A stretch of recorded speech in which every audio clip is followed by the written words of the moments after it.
ఈరోజు మనం ఒక విషయం గురించి సూటిగా మాట్లాడుకుందాం. పురుషులు స్త్రీ వక్షోజాలకు ఎందుకు అంత అట్రాక్ట్ అవుతారు? ఫిల్టర్స్ లేకుండా నిజం మాట్లాడుకుందాం. ప్రెజెంట్ ఈ ప్రపంచం వక్షోజాల మోజులో పడింది. కాస్మెటిక్స్ సర్జరీల ద్వారా వక్షోజాలు సైజులు పెంచడం అనేది కోట్లాది రూపాయలు వ్యాపారంతో కూడుకున్న పని. వక్షోజాలు ఎక్కువ శాతం కణజాలు కొవ్వుతో ఉంటాయి, అందువల్లనే అవి రౌండ్గా ఉంటాయి. ఇకపోతే స్త్రీని పురుషుడిని క్షుణ్ణంగా వేరు చేసేది ఒక బ్రెస్ట్నే. ఫర్ ఎగ్జాంపుల్, ఒక చింపాంజీని తీసుకో. అది నీకు 2 కాళ్ళ మీద ఎదురైనప్పుడు అది ఆడదో మగదో మీరు టక్కును చెప్పలేరు. కానీ మానవ జాతిలో ఒక మహిళ తన వక్షోజాలతో ఎదురు అవ్వగానే ఆమె స్త్రీ అని మనం టక్కున గుర్తించగలం.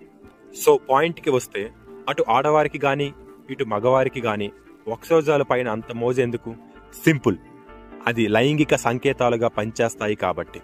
సిగ్మండ్ ఫ్రాయిడ్, న్యూరాలజిస్ట్, ఏం చెప్పాడంటే, ఈ ఆకర్షణకు మన బాల్య అనుభవాలే కారణమని వాదించారు. తల్లితో ఏర్పడిన అనుబంధం, స్తనాల ద్వారా పొందిన ప్రేమ మన జీవితాంతం మనల్ని వెంటాడుతుంది. ఇది నిజమేనా? మన గతమే మనల్ని నడిపిస్తుందా? చూడండి, సైన్స్ ఏం చెప్పినా, బయాలజీ ఏం చెప్పినా ఒక నిజం ఉంది. ఒక మగాడు ఒక అమ్మాయిని చూసినప్పుడు వాడి కళ్ళు ఎక్కడ ఆగుతాయో చెప్పనక్కర్లేదు. అది ఒకలా ప్రకృతి నియమం.